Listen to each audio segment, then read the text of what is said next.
नमस्कार साथियों, मैं सिविल टीचर सचिन दीक्षित गणतंत्र दिवस की आप सभी लोगों को हार्दिक बधाई देता हूं।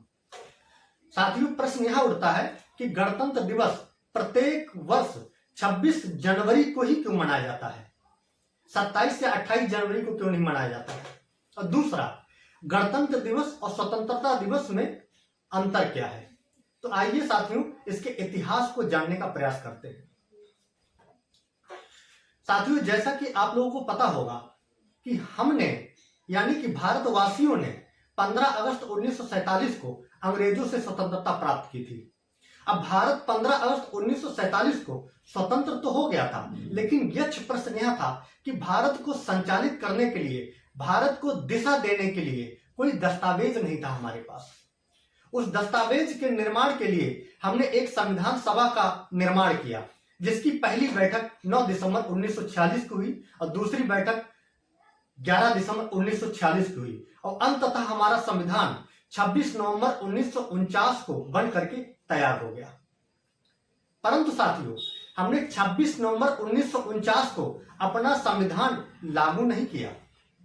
लागू कब किया? हमने अपना संविधान पूर्ण रूप से 26 जनवरी 1950 को लागू किया। अब आपके दिमाग में प्रश्न उठ रहा होगा कि सर, जब हमारा संविधान 26 नवंबर 1949 को बन करके तैयार हो गया था, तो इसे 26 जनवरी 1950 को क्यों लागू किया गया? तो इसके पीछे का एक इतिहास मिलता है साथियों। आइए उस पर हम लोग दृष्टिपात करते हैं। साथियों, 1757 के प्लासी के युद्ध और 1764 के बक्सर के युद्ध के बाद अंग्रेजों ने हमारे पूरे भारत के संसाधन और कल्चर का खूब दोहन किया। इस दोहन के विरोध में, इसके विद्रोह में भारत के अंदर से एक सामूहिक विद्रोह की भावना बलवती होती गई।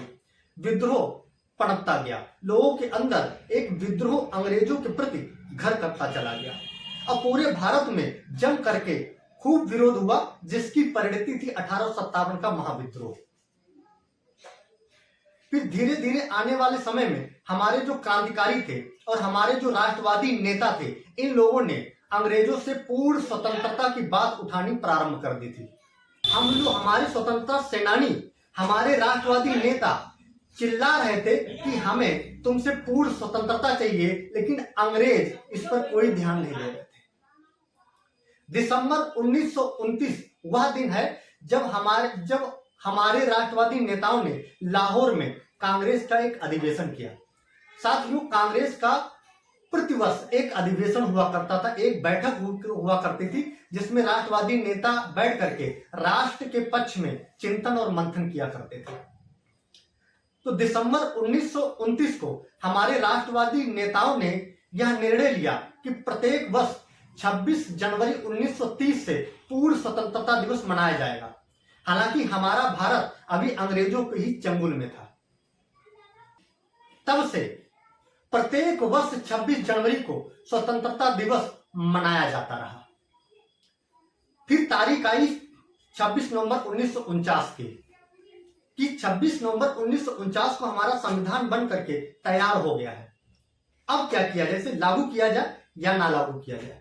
तो हमारे राष्ट्रवादी नेताओं ने यह निर्णय लिया कि 26 जनवरी की जो हमारी यादगार तारीख है, उसको हम यादगार रखेंगे हमेशा के लिए। इसीलिए साथियों, हमारे राष्ट्रवादी नेताओं ने 26 नवंबर का दिन ना चुन करके 26 जनवरी का दिन चुना और 26 जनवरी 1950 वह दिन और वह वर्ष है जब हमारे संविधान को पूर्ण रूप से लागू किया गया और इसी दिन को गणतंत्र दिवस के रूप में मनाया जाता है। अब सवाल उठता है कि सर, गणतंत्र दिवस क्या होता है?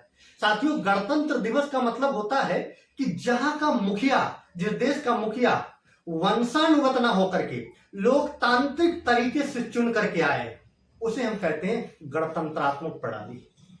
अब स्वतंत्रता क्या होती है कि हमने 15 अगस्त 1947 को अंग्रेजों से भारत को स्वतंत्र करवा लिया।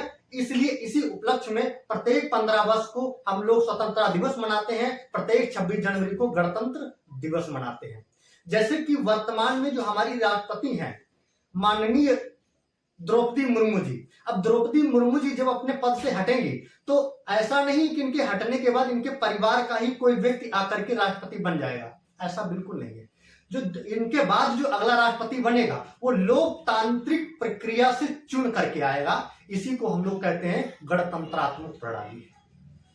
तो साथियों, हम आशा करते हैं कि आप लोगों को गणतंत्र दिवस, स्वतंत्रता दिवस और गणतंत्र दिवस 26 जनवरी को ही क्यों मनाया गया था, इनके बीच में अंतर समझ में आ गया होगा। धन्यवाद।